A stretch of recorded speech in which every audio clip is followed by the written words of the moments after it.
ಎಲ್ಲರಿಗೂ ನಮಸ್ಕಾರ. ಈಗ ನಾನು ತಾರಸ್ಥಾಯಿ ವರಿಸೆಯನ್ನು ಮಾಡ್ತೀನಿ. ತಾರಸ್ಥಾಯಿ ವರಿಸೆಗಳಲ್ಲಿ ಸ ರಿ ಗ ಮ ಪ ದ ನಿ ಸ ತನಕ ಹೇಳಿದ ಮೇಲೆ ಸಾನಲ್ಲಿ ಪೂರ್ತಿ ಒಂದು ಲಘು ಎರಡು ಧೃತ ನಿಲ್ಲಿಸ್ಕೊಳ್ತೀವಿ. ಅಂದರೆ ಸಾ ಸಾ ಸ, ನಂತರ ಧ ನಿ ಸ ರಿ ಸಾ ನಿ ದ ಪ ಸಾ ನಿ ದ ಪ ಮಾ ಗ ರೇ ಸ.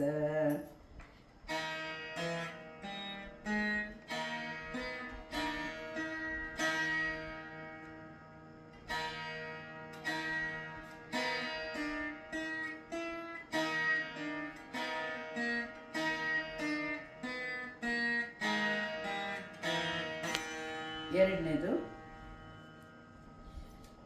ಸ ರಿ ಗ ಮ ಪ ದ ನಿ ಸ ಸಾ ಸ ಸ ಧ ನಿ ಸ ರಿ ಸಾ ಸ ರಿ ಸ ಸ ರಿ ಸಾ ನಿ ಧ ಪ ಮ ಪ ಧ ನಿ ಸ ರಿ ಸಾ ನಿ ದ ಪ ಸಾ ನಿ ದ ಪ ಮಾ ಗ ರೇ ಸ.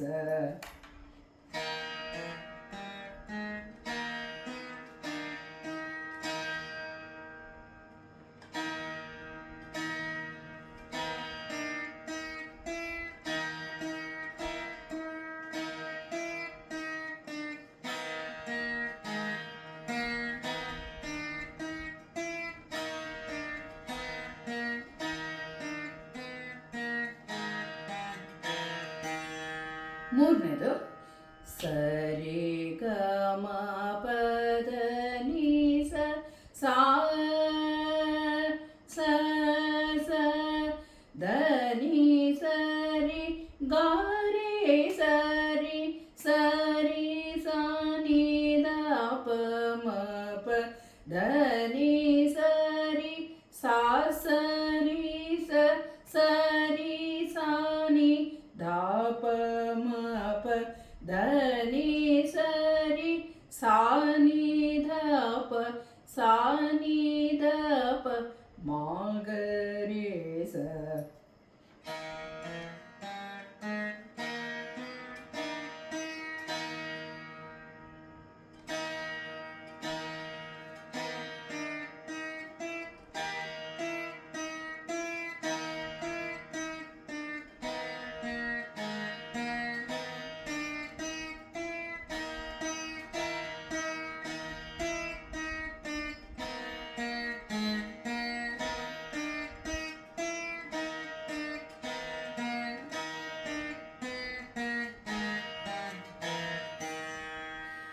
ತಾರಸ್ಥಾಯಿಗೆ ಚಿಹ್ನೆ ತಲೆಯ ಮೇಲೆ ಚುಕ್ಕೆ. ಸ ರಿ ಗ ಮ ಪ ದ ನಿ ತನಕ ಚುಕ್ಕೆ ಇರೋದಿಲ್ಲ ತಲೆ ಮೇಲೆ. ಮೇಲಿನ ತಾರದ ಸ ಅಂದರೆ ಷಡ್ಜ, ಷಡ್ಜದಿಂದ ಮೇಲೆ ಬರೋ ಎಲ್ಲ ಸ್ವರಗಳು ತಲೆಯ ಮೇಲೆ ಚುಕ್ಕೆ ಬರುತ್ತೆ. ಇದು ತಾರಸ್ಥಾಯಿಯ ಚಿಹ್ನೆ. ಈಗ ನಾಲ್ಕನೇ ತಾರಸ್ಥಾಯಿ ಬಂದು ಸ ರಿ ಗ ಮ ಪ ದ ನಿ ಸ ಸ ಸ ತನಕ ಪ್ರತಿಯೊಂದು ಸ್ಥಾಯಿಯಲ್ಲೂ ತಾರಸ್ಥಾಯಿಯಲ್ಲೂ ಸೇಮೇ ಇರುತ್ತೆ. ಪ್ರತಿಯೊಂದು ತಾರಸ್ಥಾಯಿ ಎರಡೆರಡು ಅಕ್ಷರ ಎರಡೆರಡು ಲೈನ್ ಎಕ್ಸ್ಟ್ರಾ ಆ್ಯಡ್ ಆಗ್ತಾ ಹೋಗುತ್ತೆ.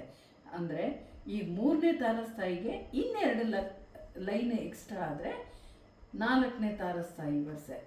ಅಂದರೆ ಧ ನಿ ಸ ರಿ ಗ ಮ ಗ ರೇ ಸ ರಿ ಸಾ ನಿ ಧ ಪ ಮ ಪ. ನಂತರ ಮೂರನೇದೇ ಕಂಟಿನ್ಯೂ ಆಗುತ್ತೆ. ಧ ನಿ ಸ ರಿ ಗ ರೇ ಸ ರಿ ಸ ರಿ ಸಾ ನಿ ಧ ಪ ಮ ಪ. ನಂತರ ಧ ನಿ ಸ ರಿ ಸಾ ಸ ರಿ ಸ ಸ ರಿ ಸಾ ನಿ ಧ ಪ ಮ ಪ ಧ ನಿ ಸ ರಿ ಸಾ ನಿ ಧ ಪ ಸಾ ನಿ ಧ ಪ ಮಾ ಗ ರೇ ಸ.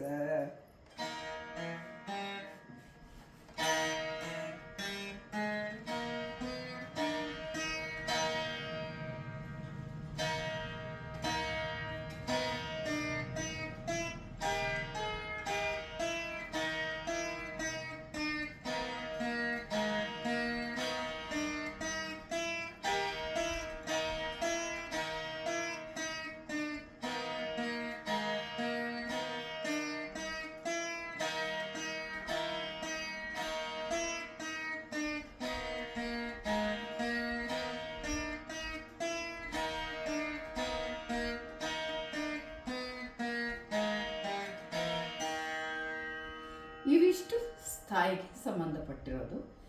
ಇದರ